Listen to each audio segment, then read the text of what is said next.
You're listening to the Sports Brothers podcast by Sam and Brian Dostal. Everything sports, all the time.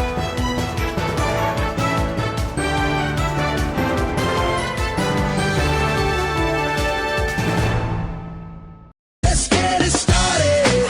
Let's get it started in here. Let's get it started. Let's get it started in here. Good Monday to you and welcome to the very first ever Sports Brother podcast. I am your co-host Brian Dostler alongside my other co-host Sam Dostler, and we are here to bring you up-to-date sports twice a week.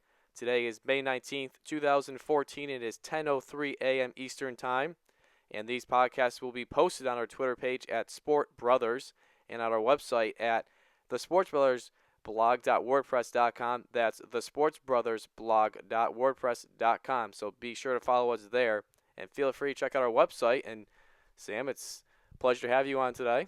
Thanks for having me, Brian. First ever Sports Brothers podcast. Let's get this thing kicked off. Let's do it. And today's podcast will consist of Donald Sterling, California Chrome, pitchers going under the knife, meaning Tommy John surgery. But our first order of business of the show will be the NBA playoffs, Sam. And yesterday afternoon, the Indiana Pacers defeated the Miami Heat in Game 1 of the Eastern Conference Finals, 107-96. And the Pacers, 6 players scored in double figures in that one, including all 5 starters. Paul George, he finished the game with 24 points, 7 assists. Lance Stevenson, 17 points, 8 assists. And then the 2 big men, David West, 19 points, 7 rebounds. And Roy Hibbert had a near double-double with 19 points and 9 rebounds.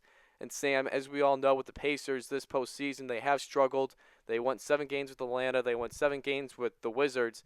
And it's really been all about Roy Hibbert if he's playing well or not.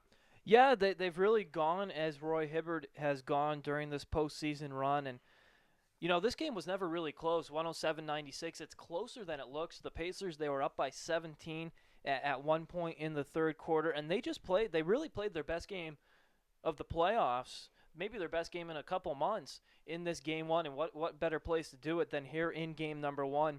And it all got started. They scored 30 points in the first quarter, went out to a 30-24 lead, and I think this win, obviously it's huge for a couple reasons, but I think the biggest reason that it's such a big win is that they won on their home floor, a place where they've been struggling in the playoffs. They had lost 4 of 7 at home coming into this game.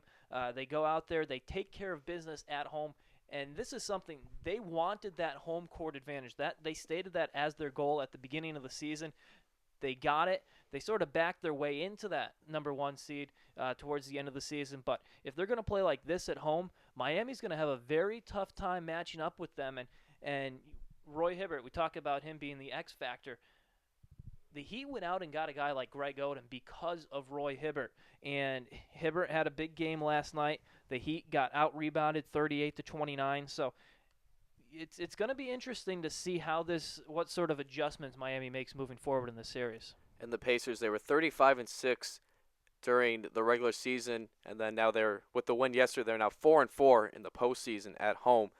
So that's something, you know, they got to be playing better at home. The Pacers are also 5-0 in the postseason when Hibbert scores at least 10 points. We mentioned he is the X factor here for Indiana. Here is Paul George on the Game 1 win. It was extremely important, you know, especially playing against the 2-time champs. You know, this is a game we needed, and, you know, we couldn't let this one go. You know, we had a pass of dropping game ones in this playoff run, and that would have been a huge setback against this team. Now to the Heat side, Dwayne Wade, he did all he could for Miami. He had 27 points. LeBron James finished with a double-double, 25 points and 10 rebounds. And as we mentioned, Sam, that this game wasn't really all that close. It was an 11-point victory for the Pacers. But, you know, I don't think the Heat need to, you know, panic at all here.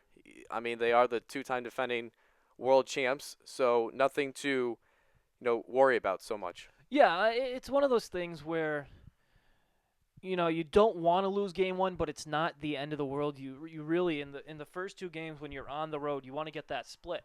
And Miami still has a great chance to do that. This is the 5th time in the Big 3 era in Miami that they've lost the first game of a series. They've gone on to win each of those series. They did it in the NBA Finals, if you recall, when they played Oklahoma City the year they won their first championship, and they rattled off 4 straight wins after that. They'll make some adjustments, but one thing that does concern me is you look at the scoring for Miami, and you got Dwayne Wade with 27 points, and you got LeBron James with 25 points, And then the only other player in double figures is Chris Anderson coming off the bench with 14 points. And you don't want Chris Anderson to be your third scorer. You want him to be the guy who gives you 8.7 rebounds, something like that, brings the energy off the bench. Just looking down some of the other key players, Chris Bosh, obviously the third guy in that big three, had just 9 points on 4 of 12 shooting and only 2 rebounds. Shane Battier got the start yesterday, played just 16 minutes, scored 3 points. Mario Chalmers was 6 points. Wasn't a great day for Ray Allen. Ray Allen did have 12 points, but he was 4 of 8. 2 of 6 from beyond the arc. So they need more scoring, which is a little bit strange to say for a Miami Heat team, but they struggled offensively yesterday. They need more than LeBron James and Dwayne Wade. They need Chris Bosh to step up in this series. Yeah, definitely Chris Bosh. I would agree. 4 for 12, 0 for 5 from 3 yesterday, and he only pulled down 2 rebounds as a big man. You know, he's a big man that can certainly stretch the floor. He can make the three. Going into the game, he was shooting 48% from behind the arc in the postseason. Hit that big one in the game that sealed it against Brooklyn. Yes, he did. All right, here is LeBron James on the Game 1 loss. I don't think we played a solid game all the way through. We had a lot of mistakes, and they took advantage of it.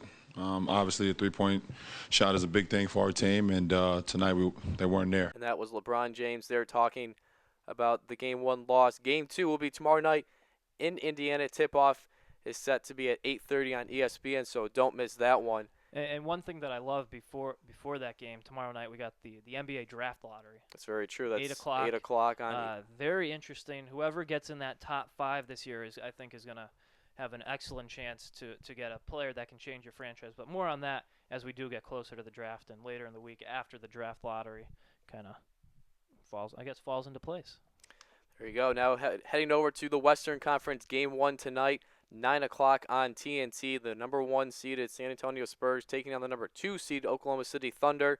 And the season series for the regular season, OKC, they took all 4 games. They swept the season series 4-0.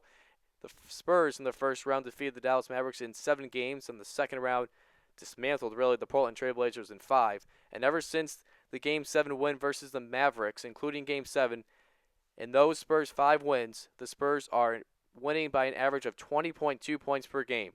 This is a team that is really clicking on all cylinders right now. Yeah, when they're playing their best basketball, it's really a beautiful thing to watch. The way they move the basketball, everybody's getting involved.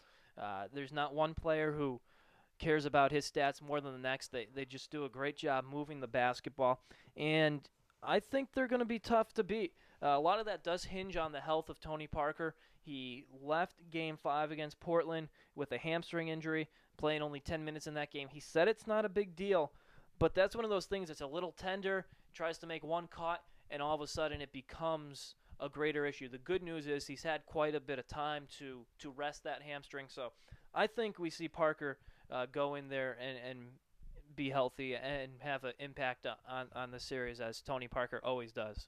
Tony Parker, as you mentioned, Sammy, was injured with the hamstring. He only played 10 minutes in Game 5 against the Trailblazers back on Wednesday. He says it's nothing too serious, but as you said, it is something where it could be it's one something tweak. Worth keeping an eye on. You got to keep an eye on it because you never know. And without Tony Parker, the Spurs aren't quite the same basketball team.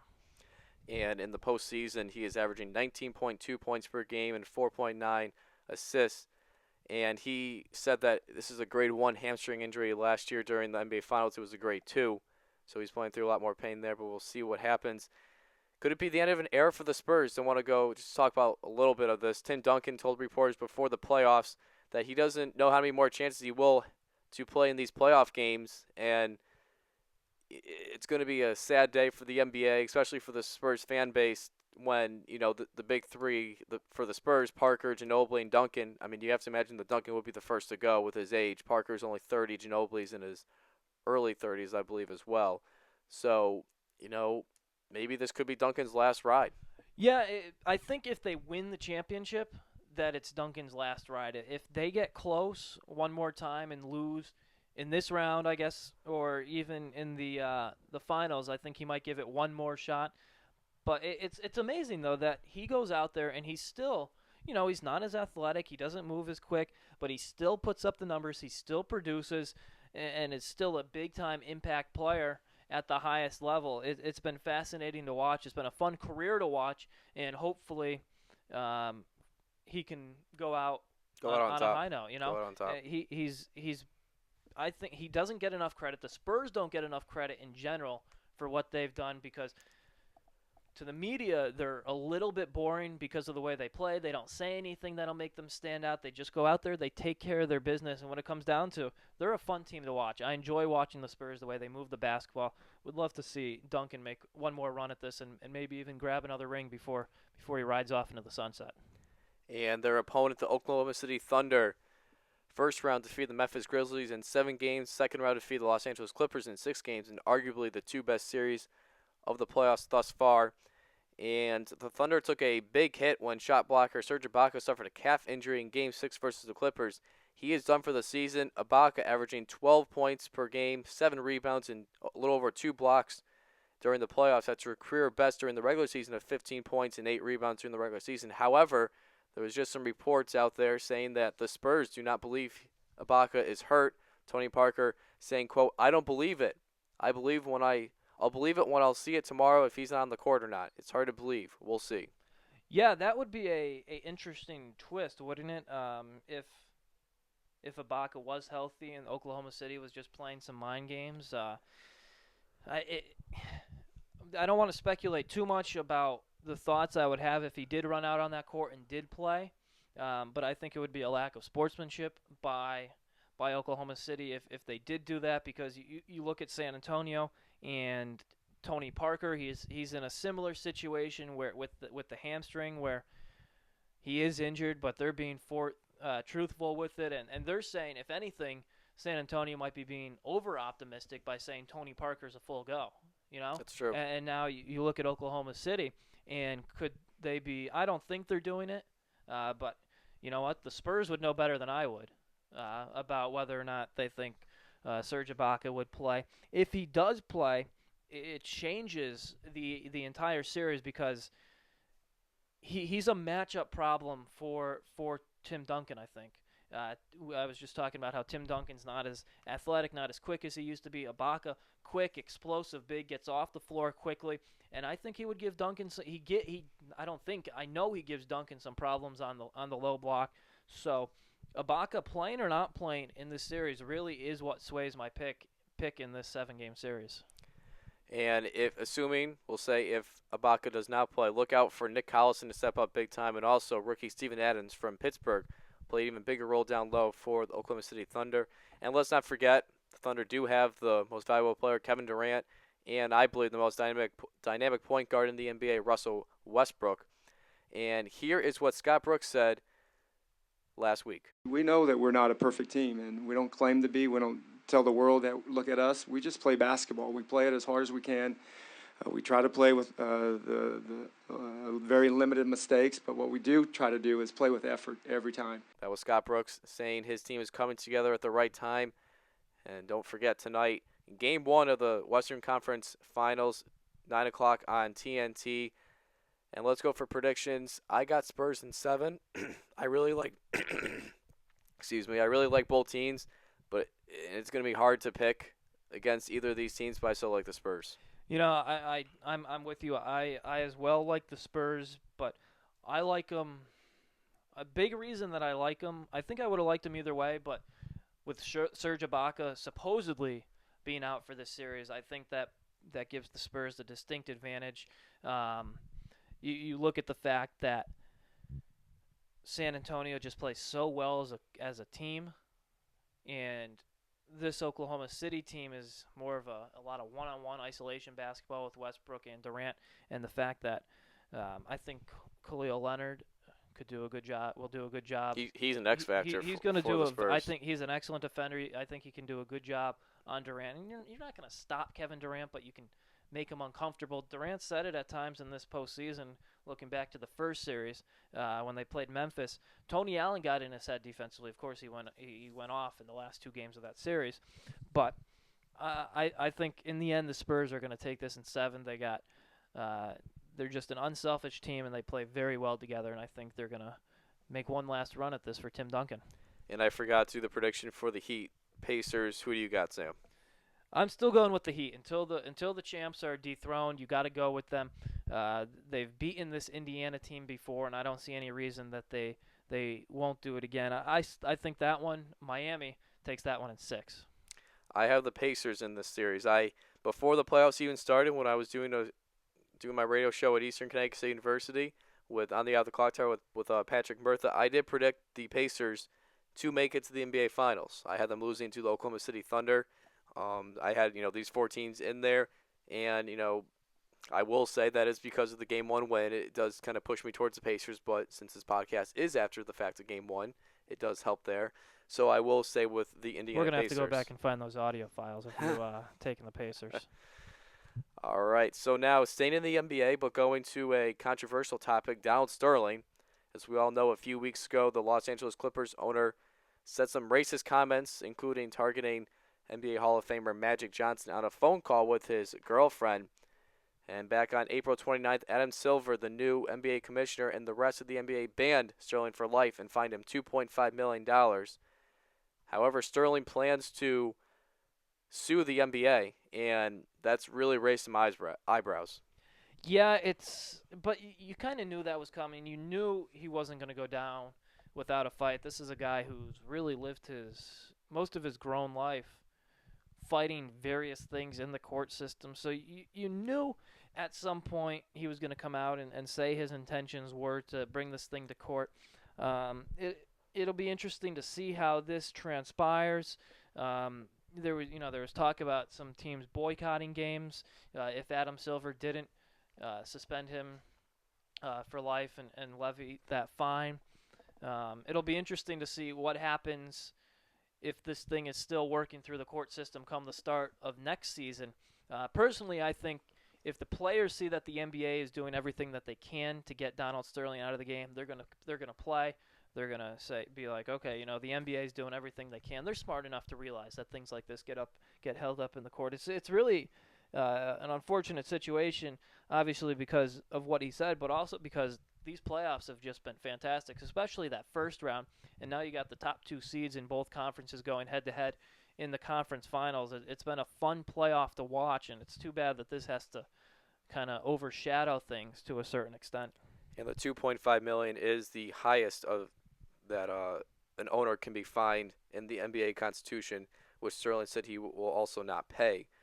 And he had an interesting interview with Anderson Cooper last week, and Sterling tried to kind of take the guilt off himself and try to put it on his girlfriend. Sterling said, quote, "When I listen to the tape, I don't even know how I can say words like that. I don't know why the girl had me say those things." Anderson Cooper asked, You're saying you were set up?" Sterling responded, "Well, yes, I was baited. I mean, that's not the way I talk. I don't talk about people for one thing, ever. I talk about ideas and other things. I don't talk about people." This bothers me because he's putting the blame on someone else and not owning up. Right, and he's a guy who, in the past, has been linked to racial incidents. Elgin Baylor, who was the GM for a long time with Los Angeles, took him to court over racial issues. So this isn't the first time that it surfaced for Sterling. And like you said, you got to own up to it. You gotta, you said it. Even if she baited you or not, you said it, and you do have to take responsibility for it. Yeah. And Sterling has a wife, a girlfriend, or a mistress, as you will, V. Stavino. The V is the letter of or first name. The first name has not been revealed, so that's V. Stavino.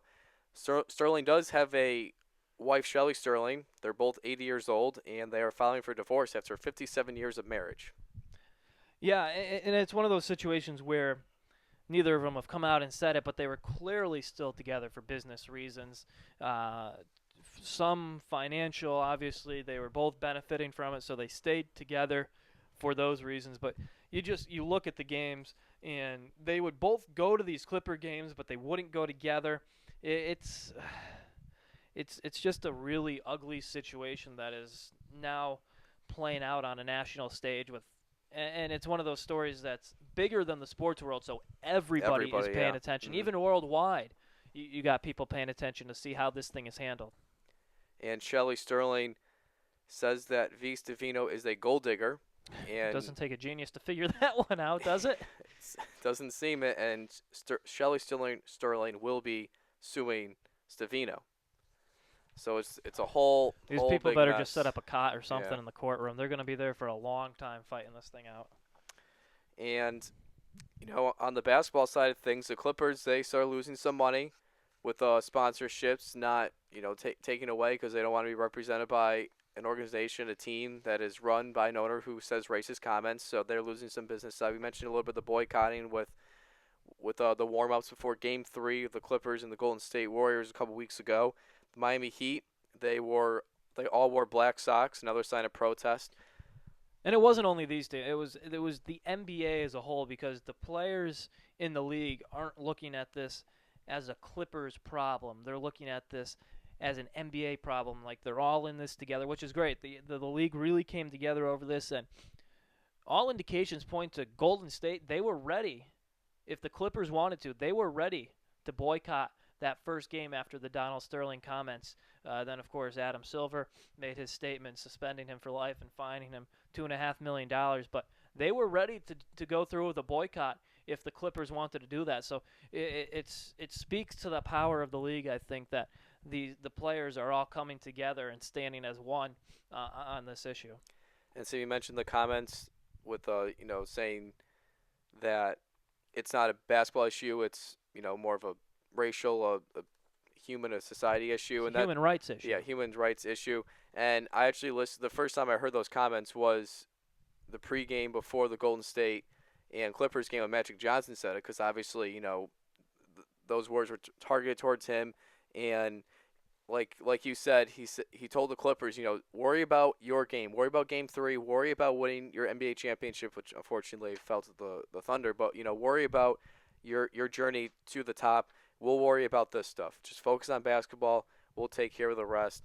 And also, Magic Johnson said that he would not ever attend Los Angeles Clipper games, him and his wife, if Sterling was still the owner. Yeah, and that's a big time stand there by Magic Johnson, who, for some reason has become entwined in this thanks to Donald Sterling. But and he's a guy. He's still the face of Los Angeles sports. He's been the face of Los Angeles sports since the 80s. Of course, when he played for Showtime and the Lakers, now one of the owners of the Los Angeles Dodgers, very visible at those games, always visible at Lakers games. Just a guy who's done so much good, and it's unfortunate that he's being dragged through that, but good comments by him. And Magic Johnson, although he did have some issues in the past, he will stand for what's right in this thing, and he's going to take the high road. And I think if Los Angeles wanted anybody leading the charge to fight this fight in the public eye, Magic Johnson would be that guy. And so far, he's done an outstanding job with it. He certainly has. All right. Enough of the NBA. Now on to some horse racing and California Chrome, as he won the second leg of the Triple Crown Saturday after winning the 139th Preakness Stakes in Baltimore. And the last horse to achieve the quest of immortality of the Triple Crown was Affirmed back in 1978. And California Chrome is trying to become the 18th horse to win the Kentucky Derby, Preakness, and Belmont Stakes since Secretariat won it back in 1973. And of those 18 horses, 12 of them failed to compete in the Belmont Stakes. And we could have another situation here, Sam, which would be very, very disappointing, as it seems as though that the nasal strips that California Chrome wears, could be an issue with Belmont. Yeah, the New York officials don't allow horses to wear a nasal strip. Obviously, it hasn't been an issue in Kentucky, hasn't been an issue in Baltimore, but it could be in New York. And the story came out yesterday on ESPN, and they said his owner said, if he can't use that nasal strip, he's not going to run. And he's worn it in his last 6 races, all wins, of course, for California Chrome. This was a little bit of an issue the last time we had a horse going for the Triple Crown. I'll have another in 2012. He wasn't able to wear the nasal strip, but it became a non-story when he was scratched. He was going to still run, but it became a non-story when he was scratched due to a leg injury. So it'll be very interesting to see what does happen. And it's unfortunate that this has to be discussed because this is supposed to be a time where you build up the anticipation to this final race, and it would be, I think there's a time for rules to change, and this would be the time for the rule to change in New York, because if Kentucky allows it, if Pimlico in Baltimore allows it, then why don't the Preakness Stakes allow it? And the co-owner of California Chrome, Perry Martin, says that, as you mentioned, he may not run. It's for a health reason for the horse. Yeah. So, yeah, we'll have to see what happens, and hopefully, come June 8th, I believe the race 7th. is 7th. That's that Saturday in June. Hopefully we see California Chrome out there going for the Triple Crown, longest race of the three. And it's always very exciting when you do have a horse going for that Triple Crown, that 2.5 minutes or however long the race is. I know I'm always on the edge of my seat. A lot of people are on the edge of the seat. It brings a lot of energy. So it'll be interesting to see how this thing is handled. We've got a few weeks for it to be all ironed out. But let's talk about the jockey of California Chrome, Victor Espinoza. He is 41 years old, and back on May 31st, 2013, he won his 3,000th career race while riding Flashy Delight at Betfair in Hollywood Park in Inglewood, California. This is a guy that, can certainly ride his horses, and his thoughts on the win for California Chrome. This race, it was more tired mentally than physical because others things going on early in the race. They're like, wow, I didn't expect that. So that was Victor Espinoza, the jockey rider of California Chrome, and, good luck to California Chrome come June 7th, and we hope the best for him. Yeah, we certainly hope he's out there. I think horse racing is an exciting sport. It's too bad it's not more. It's really just these three races that people are interested in. So hopefully, horse racing can reach its peak excitement this year and get a chance to see California Chrome run for that Triple Crown. All right, now to our final. Excuse me, I don't know why my throat is bothering me all of a sudden. It's because you haven't. I guess you did like 10 games last week. Yeah, but I don't know. Good from that. I don't know. All right, so bear with me, folks. So our last topic will be Major League Baseball and the issues with young pitchers or pitchers in general getting Tommy John surgery. You need some water? Yeah, I'm gonna. Yeah. Here. Yeah, that's why I drank some water before I decided to talk. So did I. Obviously not enough. This is great radio here. Great radio. Great Ben and Jerry's cup, by the way. You like that? I do. Yeah, it's a great There cup. we go. Thank you. It's my pregame water cup, or pregame basketball water cup. Yeah, that's right. 12 o'clock will be at the YMCA. Going to ball, Living the life. living the life. Podcast and then balling at the Y. All right. Major League Baseball, the issue with young pitchers or pitchers in general with getting Tommy John surgery, the latest is Miami Marlins ace Jose Fernandez is the latest to get this surgery, and since the beginning of spring training, there are now 20 pitchers on the Major League roster that needed this serious and grueling surgery, and that is not good, Sam. No, it certainly is not. It's really and it's big names too. You look Tampa Bay, Matt Moore, Ivan Nova of the Yankees, Josh Johnson for the Padres, Jared Parker for the Oakland A's, Chris Medlin getting it for the second time for the Atlanta Braves, and of course you have Matt Harvey, who hasn't made the list of the 20 because he wasn't on the roster. It happened to him late last season. He's still hoping, he was talking about earlier in the season how he was hoping that he could come back and pitch towards the tail end of this season. But it's one of those things where it's become an epidemic, and we're not even through May yet. So there's going to be more pitchers that go down to this. And right now it's just a matter of how many casualties are we going to see, how many pitchers, in fact, are going to go down with this Tommy John injury. And, of course, this surgery requires elbow reconstruction of a tear in the ulnar collateral ligament, and this is already surpassing the average from 2000 to 2011 of 15.8 pitchers, and that nearly already equals the season total of last season of 19, or excuse me, it surpasses. With 19. So a huge difference there. And now the question brings up, as everyone's been talking about in Major League Baseball, is why have there been so many this season? And as you mentioned, we're halfway to the All-Star break. Right. We're, The Red Sox are 20-23 now. We're 43 games Yeah. in. I mean, we got a long way to go. We got Yeah. 120 games, Yeah. 119 games or something like that to go. I mean, for most teams. So you're just going to see this number continue to rise. Now, I do believe it's because baseball players are throwing and playing more than ever before. I know, Sam, you will disagree with this, which is good. It's good to have debate here on the Sports Brothers podcast. And I do really think, I mean, nowadays, baseball players, they're playing 12 months out of the year. They're not playing, they're sticking to their sport, especially guys, we live in the Northeast, so it gets cold up here in the winter, but in the South, in Texas, Florida, whatever, they're throwing, they're playing 12 months a year. And also another thing is, pitchers tend to be your best athletes in your high school team, so therefore they're playing multiple positions. If they're not pitching, they're playing short, they're playing third, they're playing center, whatever. So it's also a different throwing motion there, and I think that could have something to do with it as well. Yeah, I can see that side. I think part of it, you said you're playing the 12 months a year. Kids are becoming so specialized in the sports that they play now, rather than playing the sport of the season, which I think has kind of gone out the wayside. You don't see kids playing football, soccer, whatever it may be in the fall, basketball, swimming, whatever in the winter. Yeah, they stick to one sport. And then baseball. You got the kids who play basketball and they play basketball. But I think it's a little bit different. I've heard Lee Mazzilli talk about this, the longtime pitching coach under Bobby Cox with the Atlanta Braves, and he thinks, and I agree with him, pitchers aren't throwing enough in a sense that they're throwing, but they're throwing a 45-foot flat ground at 80%. They're throwing a 20-pitch bullpen, not throwing as hard as they can, and although they're throwing, they're not building up that arm strength.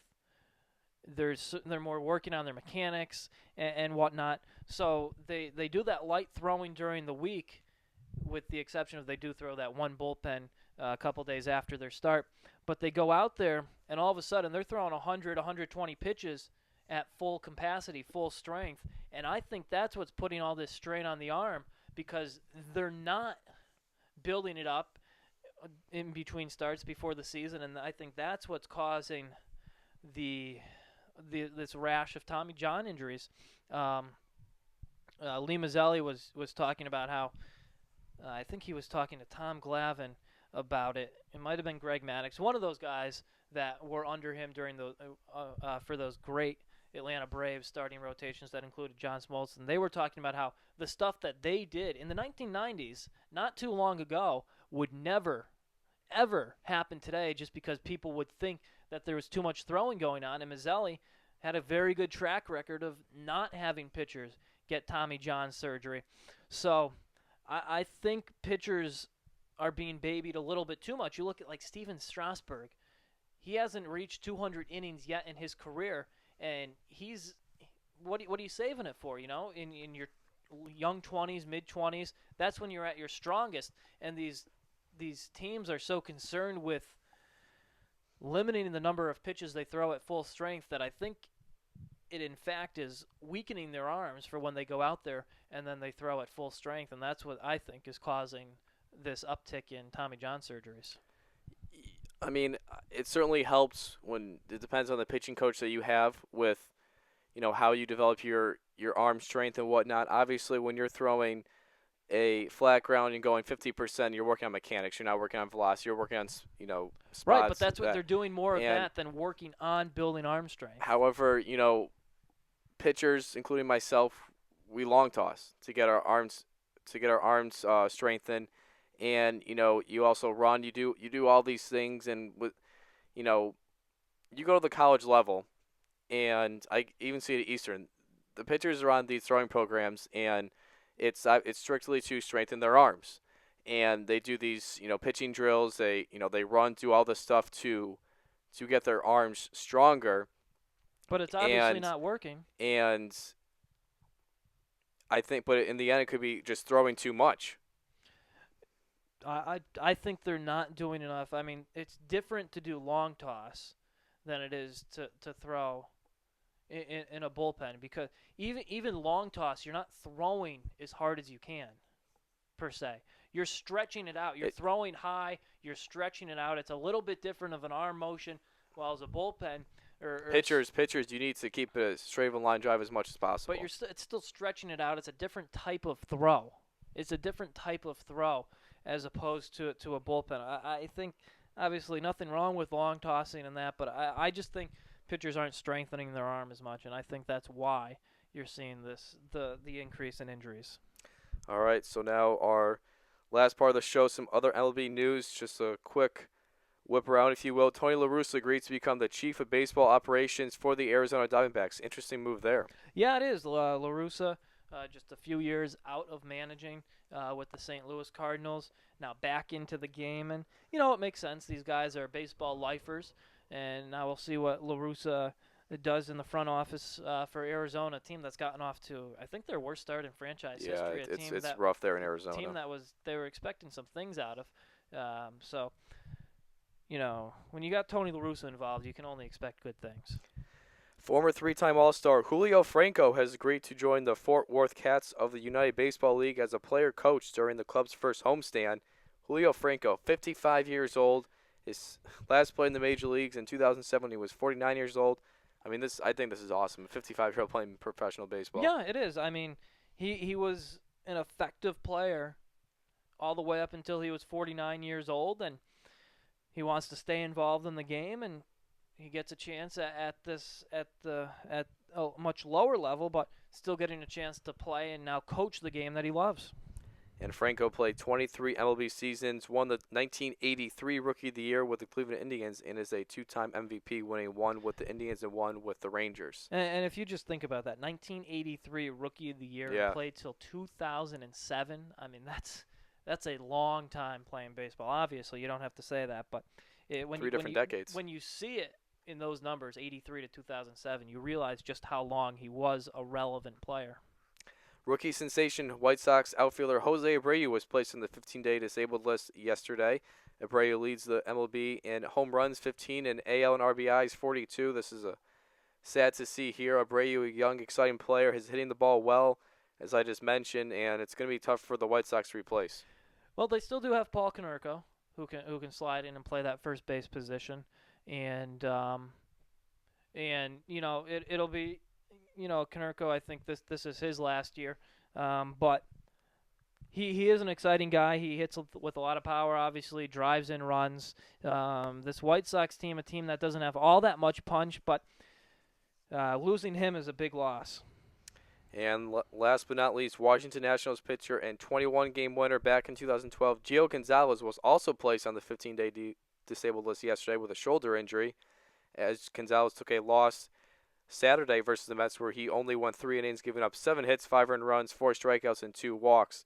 And he is 3-4 on the season with a 4.62 ERA. And we said yesterday, not too much of a surprise there. No, when you see Gio Gonzalez have those sorts of numbers, something has to be wrong physically, and it's not much of a surprise. Hopefully, it's just a short stint on the DL for him, because he's really an exciting pitcher to watch when he does take the rubber.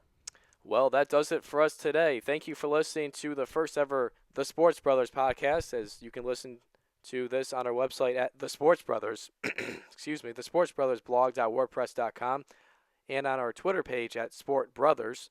And we'll put on our Facebook pages as well, I would imagine, Sam. And so, Sam, thanks for coming on the show today. Hey, you got it, bro.